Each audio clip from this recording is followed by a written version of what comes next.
The National Weather Service has issued Tornado Watch number 445, effective until 4 a.m. Central Standard Time Thursday.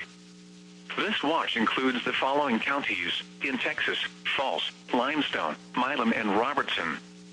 Remember, a tornado watch means the conditions are favorable for the development of severe weather, including tornadoes, large hail, and damaging winds, in and close to the watch area.